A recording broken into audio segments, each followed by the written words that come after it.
Olá, queridos, graça e paz. Hoje nós estaremos compartilhando uma palavra que é de suma importância para aqueles que procuram compreender o verdadeiro Evangelho. Nós vamos estar falando sobre segurança salvífica. O tema hoje é prisioneiros da justiça. Poderíamos colocar outros temas nessa mensagem que se tornará um pequeno estudo, como uma justiça completamente irrevogável. Porém, devido ao conteúdo dos versículos que nós vamos estar lendo, e para fixação mental, a palavra prisioneiros soa de forma melhor, porque entendemos que quem é prisioneiro, por lei, ele não pode sair desse estado, a não ser que alguém ou alguma força decrete sua liberdade. E é o caso de nós hoje, através da justiça de Jesus Cristo em nossas vidas, completamente prisioneiros da justiça de Deus, da justiça de Cristo, ou seja, uma segurança salvífica que hoje é tão pregado de forma errada. Na verdade, na maioria dos meios evangélicos, não é pregada a segurança salvífica, é uma segurança condicional, ou o homem perde a salvação. Eu quero usar termos bem claros, mas esse não é o pensamento bíblico quando nós estamos falando de salvação. Porque se não é algo que eu consigo pelos meus méritos, eu não perco pelos meus deméritos. A salvação é um dom gratuito, através de uma justiça imputada, uma justiça externa que é imputada em mim. E nós vamos estar passando alguns versículos para tentarmos entender essa linda e essencial verdade do Evangelho da Graça de Deus. Estaremos lendo agora Romanos capítulo 6, versículo 16. Vai estar dizendo assim, Romanos 6, versículo 16.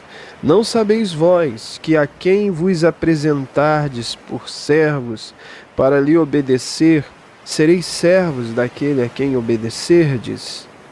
Do pecado para a morte, ou da obediência para a justiça. Note, da obediência neste versículo de Cristo, ainda que algumas versões coloquem isso de uma forma que aparentemente pareça a obediência do homem que vai levá-lo à salvação ou à justiça. Não, é da obediência para a justiça. De quem é esta obediência? De que obediência? De Cristo. Nós vamos entender isso. Versículo 18 agora, vamos ganhar tempo. Libertados do pecado, foste feitos servos da justiça. Talvez se hoje eu tirasse um tempo ou o tempo dessa mensagem para falar somente desse versículo, eu creio que seria suficiente. Note, libertados do pecado, foste feitos servos da justiça. Vamos ler mais alguns versículos. Vamos ler o versículo 20. Porque quando fostes servos do pecado, estáveis livres da justiça.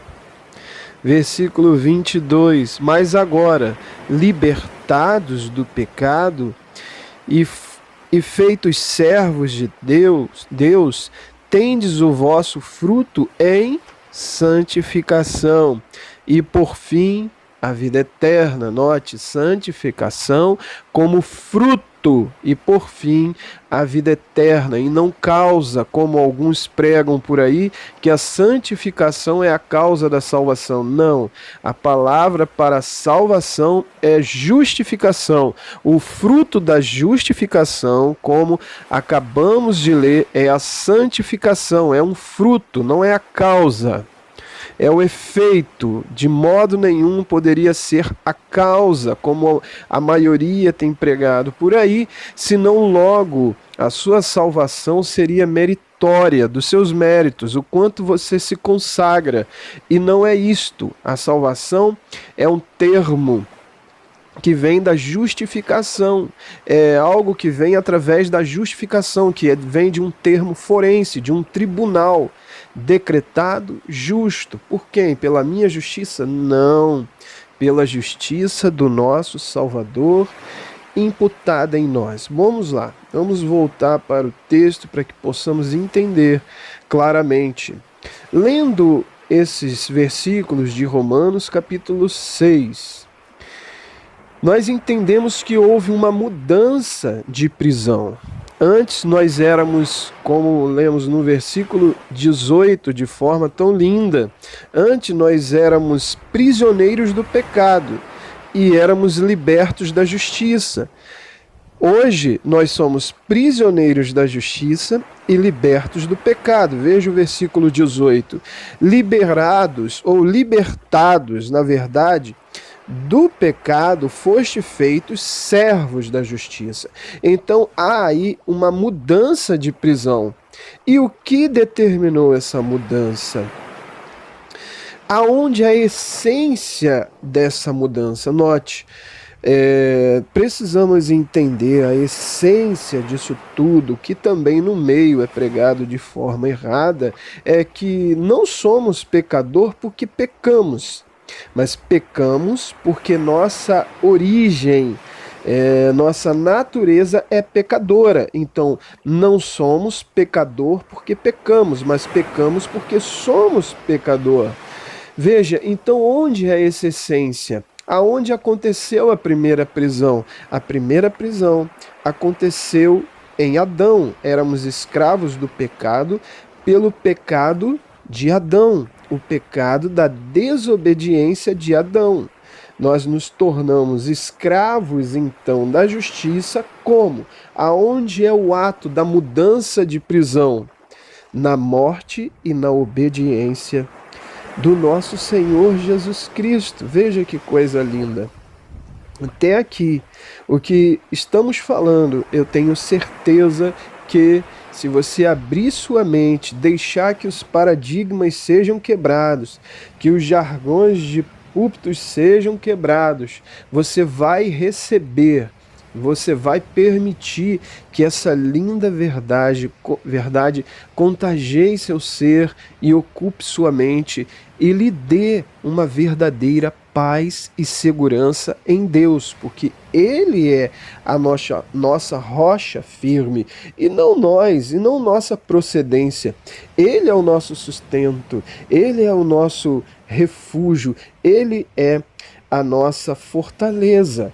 Então, agora nós vamos entrar em algo que a nossa mente muitas das vezes não recebe, não aceita, porque entendemos que o que o Adão fez se tornou irreversível para toda a humanidade. Nós vamos ler Romanos capítulo 5 e vamos entender isso, que o que Adão fez, a morte passou para todos os homens, pela desobediência ou pelo pecado de Adão. Então, o que Adão fez gerou algo irreversível sobre toda a humanidade, que foi o pecado, e através do pecado a morte. Para nós entendermos ou aceitarmos isso, é normal, a gente aceita, mas quando a gente fala que o que Cristo fez com o seu ato de obediência causou para nós uma justiça que é irreversível, a mente diz não. Eu quero dizer uma frase. Às vezes uma importante verdade no início pode parecer uma grande heresia, porque nossa mente foi envolvida com culturas e ensinamentos tão distorcidos da palavra de Deus, que é difícil a quebra dos paradigmas e dos conceitos e de tantos versículos que foram lidos e alguns deles, me perdoe, manipulados para uma linha teológica que a gente não aceita a verdade. A mente diz não. Entender que o que Adão fez, o que primeiro Adão fez, se tornou irreversível para toda a humanidade, que é o pecado. E com o pecado a morte é comum, mas quando a gente fala que o que Jesus fez, o seu ato de obediência até a morte, causou naquele que crê uma justiça irreversível, a mente diz não.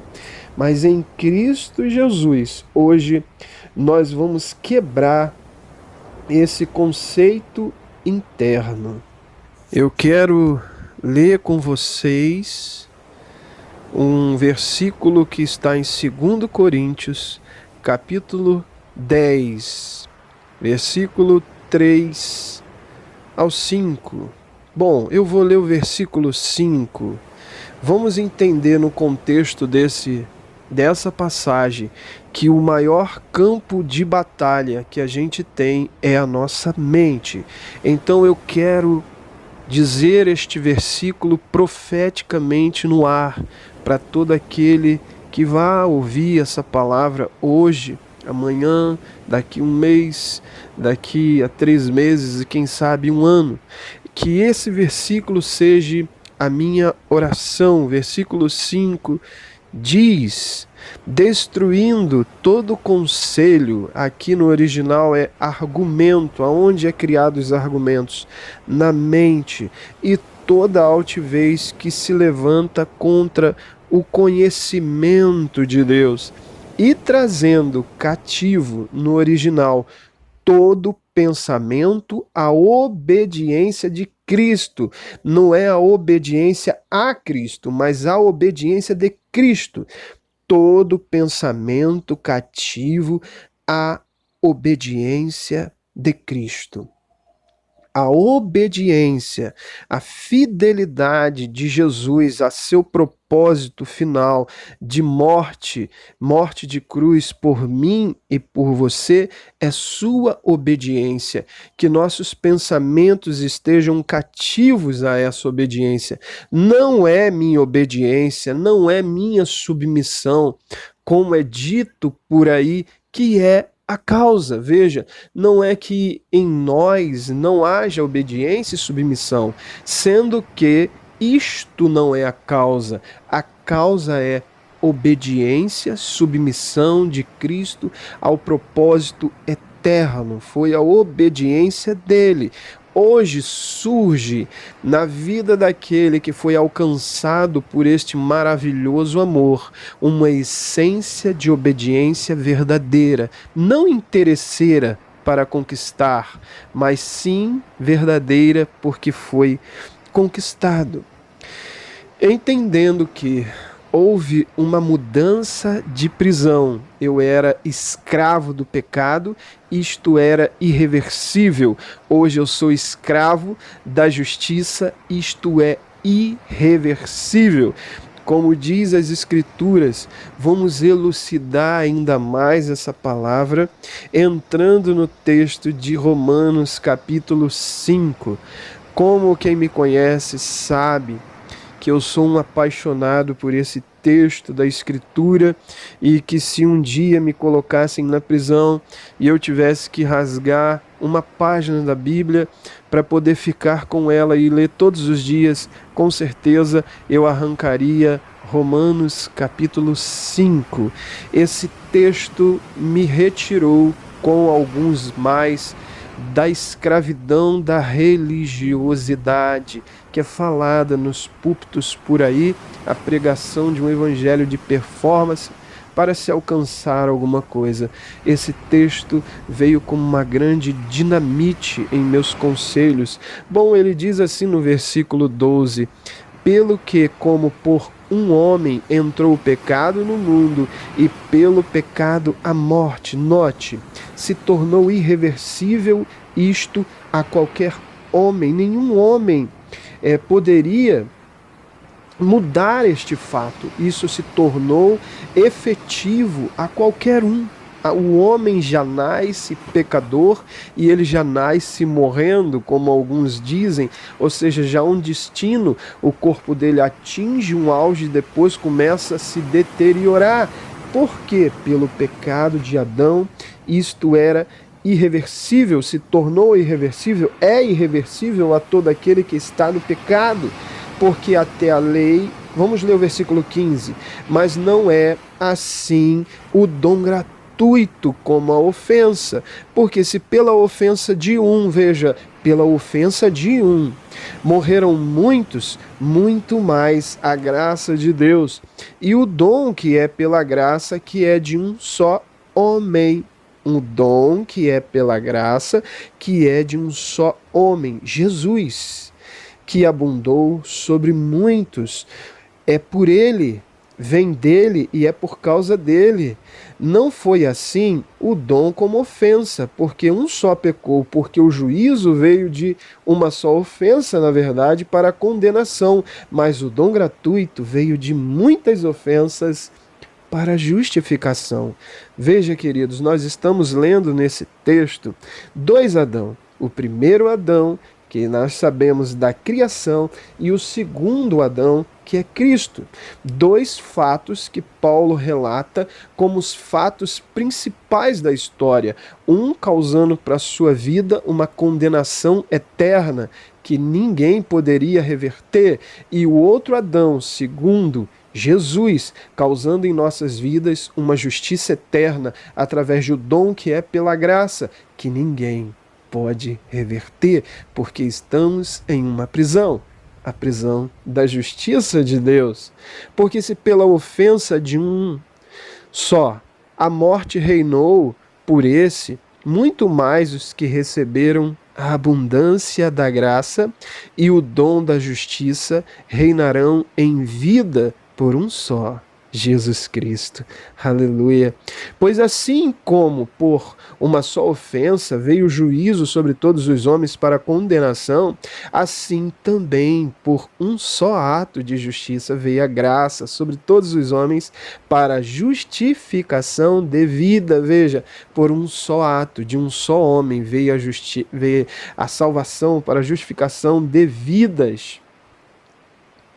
A gente lendo esse texto e permitindo que a graça de Deus nos envolva com a amplitude dessa exposição de Paulo, se torna claro que não é o nosso ato, mas é o ato de Jesus, e por causa dele todos os homens são justificados em uma justiça que vem da fé, não vem de obras. Todo aquele que crê recebe o dom da graça.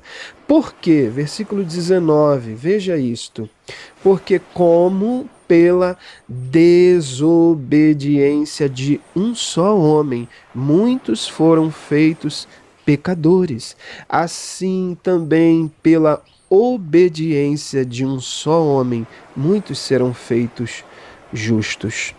Eu quero ficar até aí nesse texto de Romanos 5. Queridos, talvez você esteja em um ciclo religioso que tem pregado sua obediência, sua fidelidade, sua devoção.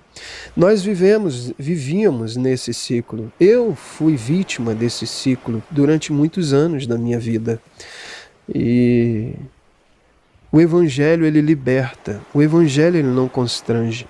O Evangelho não pode causar estresse. Jesus disse, meu fardo é leve e meu jugo é suave. Esse tipo de palavra só causa coerções, estresses. A pessoa se torna escravo de um comportamento do qual ele tem que começar o seu dia e tentar manter o dia naquilo. Veja, a Bíblia é tão clara. Não é a minha obediência, é a obediência de Cristo. Eu quero te dizer que o Evangelho significa boa nova, boa notícia. Talvez se você ainda não entendeu este Evangelho, que é o Evangelho da graça, e o apóstolo Paulo diz que não há outro no livro de Gálatas, eu quero te dar uma boa nova hoje, queridos. Queridos, não é Sua obediência é a obediência de Jesus. Ou seja, sua obediência não é a causa. A causa é a obediência de Jesus. Hoje, sua obediência é o fruto, como lemos em Romanos capítulo 6. Nossa atitude hoje se tornou um fruto daquilo que Jesus conquistou. Não é minha obediência, mas é a obediência de Cristo. Necessário entender, vamos fazer novamente um retorno para que as coisas fiquem gravadas em nossa mente. Como me torno pecador? Pela desobediência de Adão. Como me torno justo? Pela obediência de Cristo. A questão que hoje não é mais apenas pregar o Evangelho da Graça. Eu me deparo com isso todos os dias, queridos. Várias vezes aonde tenho que pregar o Evangelho da Graça, na verdade, se eu permitir que seja tirado um tempo, seria gasto muito mais tempo esclarecendo dúvidas de pessoas que foram ensinadas em um Evangelho deturpado, em um Evangelho adulterado. Nós temos um nome que nós colocamos nesse grupo que se reúne em nome de Cristo Jesus, a igreja que se reúne em nome de Cristo Jesus, a essa igreja reunida, a esse grupo que nós temos, que é Graça Radical. E eu quero te dizer por que radical, porque é sem mistura, não tem mistura da lei. Eu vejo a severidade do apóstolo Paulo, a igreja que estava em Galácia, porque eles misturaram lei e graça. A graça, ela é pura. Se você tentar colocar graça em lei ou lei em graça, a Bíblia diz: não se põe vinho novo em odre velho. O odre velho é a lei, é a velha aliança. O vinho novo é a graça. Então não é apenas mais pregar o Evangelho da Graça. A gente precisa desconstruir aquilo que foi ensinado de forma tão errônea. Veja o contraste agora. Você não se torna justo cometendo atos de bondade. Sua natureza era pecadora. Desde Adão, todos eram pecadores. E todos são pecadores que nascem em Adão. Se você nasce em Cristo, você é justo. Mas veja, todos que nascem em Adão são pecadores, nascemos pecadores. Mas temos atos de bondade em nossa vida, mas esses atos de bondade não podem mudar nossa natureza. Veja, se você é justificado, você ainda cairá em pecado, mas isso não pode mudar sua natureza de justificado ou justo. Assim como quando você era pecador, cometia atos de bondade, assim hoje, quando você é justo ou justificado, você ainda comete erros. Isso não muda sua natureza, como o evangelho deturpado aí por aí afora diz que você perdeu a salvação, que você vai ter que se arrepender de forma salvífica e tantas coisas mais, colocando um jugo pesado na vida daqueles que muitos desistem, porque são sinceros, não são hipócritas. Eles dizem assim: eu não consigo, isso não é para mim. Porque eles são verdadeiros, enquanto os outros estão lá em cima do púlpito ou sentados em um banco de uma igreja, de um templo religioso, porque a igreja somos nós, e estão lá com pecados ocultos, vivendo de tanta forma que a palavra de Deus não aprova, mas tá lá, ele continua, ele não perdeu a salvação, né? Mesmo cometendo isso. Veja, ele mesmo não acredita nessa verdade. Agora vamos a outro contraste. Veja que contraste lindo. Quando no pecado cometíamos atos de bondade, mas isso não pode mudar o fato que estávamos como escravos, prisioneiros em uma prisão chamada pecado. Agora veja, quando na justiça cometemos alguns atos de pecado, ou seja, atos que são desaprovados, quando na justiça cometemos atos de pecados, desaprovados, caímos. Mas não pode mudar o fato que estamos como escravos e prisioneiros numa prisão chamada justiça. Aleluia. Eu quero te dar outra boa nova, queridos. Não temos a chave desta prisão de amor. Veja, há um tempo atrás, algumas semanas atrás, nós ministramos um estudo sobre a Arca de Noé. Deus fechou a porta e ninguém poderia entrar e ninguém poderia sair, e os conduziu dentro da arca, que é uma figura de Cristo, até o monte mais alto, Arará, que significa maldição revertida. Este é um grande exemplo para nossas vidas, de uma justiça que nos sustenta, de uma justiça irreversível, da qual somos prisioneiros, dito pelo apóstolo Paulo, que temos certeza que mesmo com todas as falhas, debilidades, erros que cometemos na caminhada, Ele nos conduzirá ao monte mais alto, a Nova Jerusalém, porque é Ele que guia a arca e estamos dentro dele. Aleluia. Uma coisa que eu quero deixar bem claro é que eu estou dizendo aqui do fato de cair no pecado e não em viver em pecado. Viver em pecado é para uma pessoa que com certeza não tem um novo nascimento. Se essa pessoa não tem um novo nascimento, com certeza ela vai viver na prática comum do pecado. Agora, cair em pecado, muitos de nós caímos ou cairemos, mas a Bíblia diz: o justo cairá 7 vezes, mas ele não ficará prostrado. Amo esse versículo que eu li. Uma vez éramos livres da justiça e servos do pecado, agora somos escravos da justiça e libertos do pecado. Aleluia. Você pode glorificar a Deus aí. Por que, Peterson, libertos do pecado?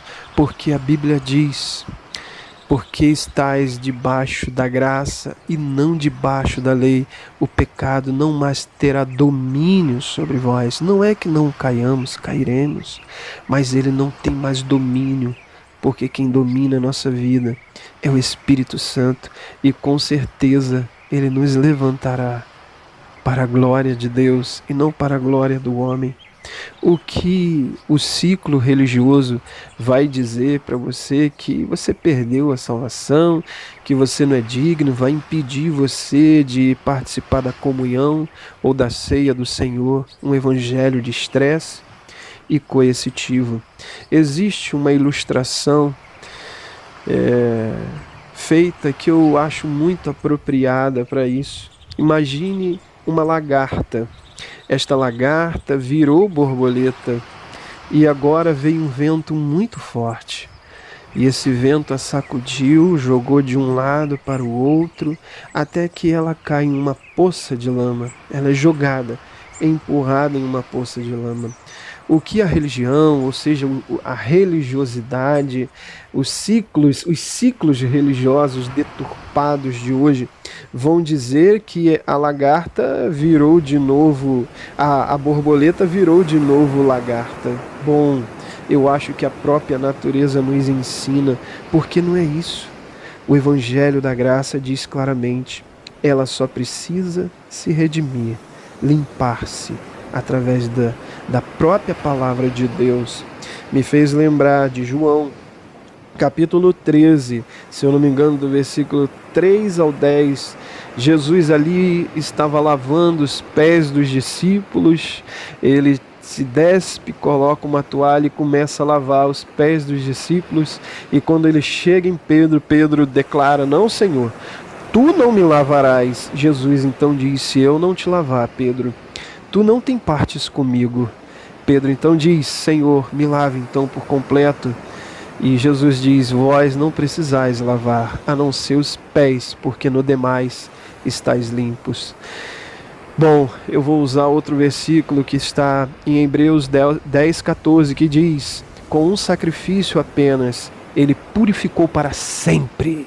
E para sempre é para sempre. aqueles que estão sendo santificados. O que Jesus está dizendo é que eles já estavam purificados para sempre, mas é necessário lavar as asinhas da borboleta através da palavra, da água da palavra, que ali naquela passagem de João capítulo 13 é os pés, porque simboliza aquilo que tem contato com esse mundo. Lavar aquilo que tem contato com esse mundo, nossos sentimentos, os ciclos que vivemos, os atos que cometemos, como santificamos ou separamos isso para Deus através da água da palavra que Cristo nos lava todos os dias. Bom, queridos, eu quero usar apenas mais 2 versículos para estar finalizando essa exposição desta prisioneiros pela justiça, uma justiça irrevogável. João, capítulo 8, do 1 ao 11, vai contar a história de uma mulher que foi pega no ato de adultério. Deus me deu algo, colocou uma revelação no meu coração sobre este fato. Eu não vou estar lendo para não se tornar muito longo essa exposição, mas veja, ali está uma mulher pega no ato de adultério. Deus me mostrou que ali está toda a carreira cristã, desde a nossa vida promíscua, ou seja, no pecado, até o encontro com Jesus e a carreira cristã. Deus me revelou nesta mulher sendo pega no ato de adultério. Assim somos nós. A Gomer de Oséias somos nós, aqueles que eram os adúlteros, distantes de Deus e vivendo uma vida promíscua, longe da verdade, mas somos pegos no ato do adultério, ou seja, nosso pecado merece punição. Somos conduzidos até a Jesus, como aquela mulher foi conduzida até Jesus, e aqueles homens com pedras na mão dizem: Senhor, na lei de Moisés diz que nós devemos apedrejá-la. E tu o que dizes? Naquele momento Jesus está escrevendo no chão. Na verdade, ali é em pedras, porque ao redor do templo só existia pedras. Ele escreve na poeira que estava por sobre as pedras, por isso o termo escrevia no chão. E alguns eruditos comentam que possivelmente ele escrevia o decálogo, porque eles vinham com aquela mulher até Jesus, colocando a lei para acusá-la. Então Jesus levanta-se, porque embaixo está a lei. E alguns vão entender o que eu vou falar agora. Em cima o propiciatório, em cima a graça, embaixo a lei. A graça é sempre maior do que a lei. Então ele levanta a primeira vez e diz àquele que não tem pecado: atire a primeira pedra. A Bíblia vai declarar que aqueles homens, do mais velho ao mais novo, se retiraram. Com certeza as pedras, a lei, caiu de suas mãos. Eles soltaram. Jesus abaixa, escreve novamente. Veja, ali a representação de Jesus com o seu dedo, escrevendo o decálogo. Jesus está dizendo: eu sou a lei. Aleluia. A minha lei te conduziu até aqui, para que você enxergue minha graça. Então, creio eu, que nesse momento há uma aproximação daquela mulher até Jesus, naquela areia. E novamente Jesus levanta-se e diz: mulher, onde estão os teus acusadores? Toda acusação caiu. Veja, queridos, eu disse que este fato exemplifica ou tipifica toda a carreira cristã, toda a nossa vida, desde da nossa vida antes de conhecer Jesus e nossa vida após o conhecimento de Jesus ou o encontro de Jesus. No encontro de Jesus, Jesus diz: aonde estão os teus acusadores? Eles foram embora, Jesus. Jesus diz: eu também não te condeno. Olhe para esse texto, queridos. Que evangelho você tem sido ensinado? Aonde acontece a justificação na vida desta mulher? É agora. Ela foi justificada.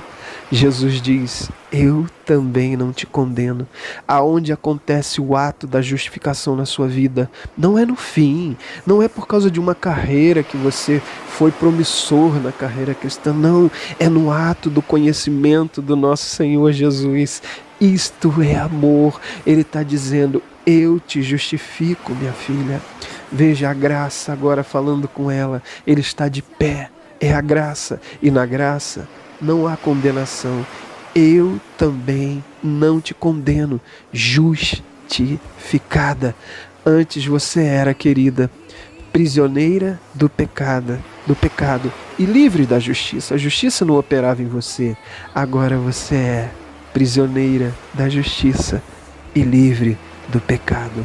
Veja onde acontece a santificação agora. Jesus diz: vai e não peques mais.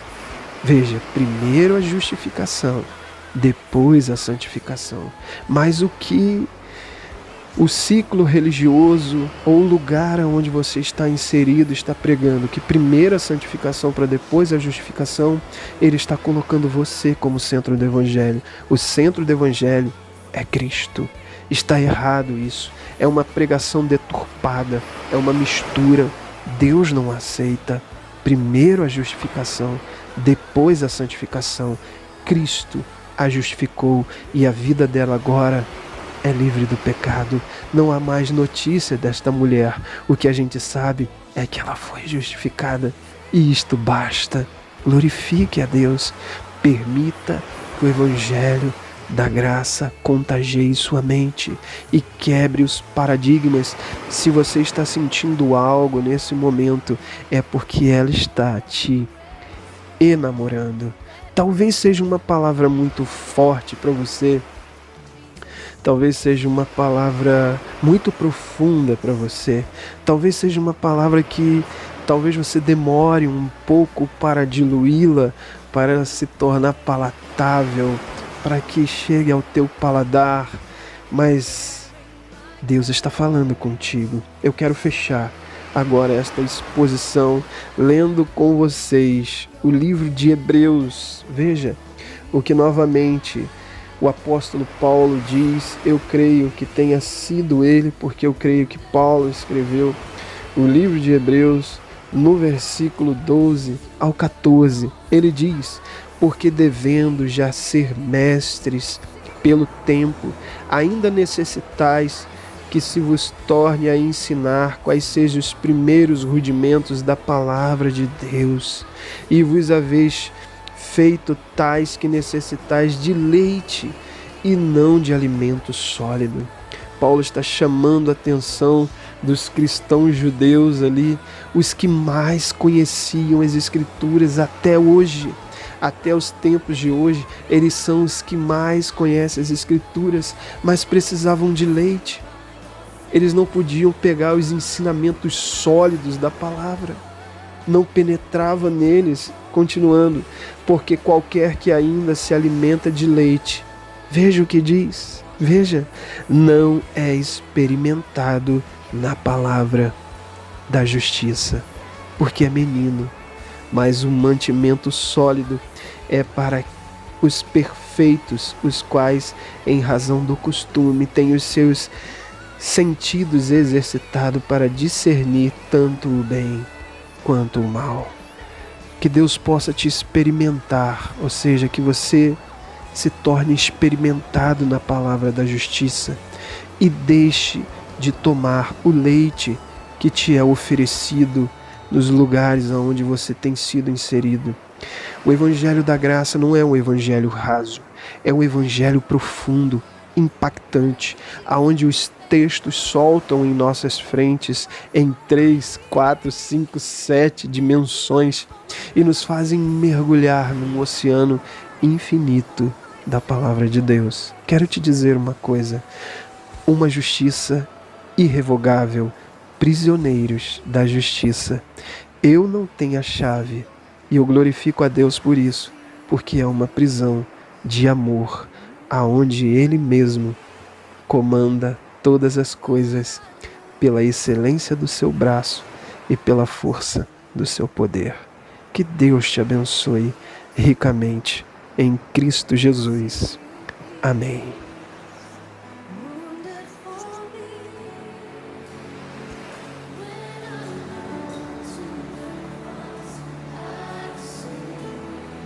I see your peace for me, Lord.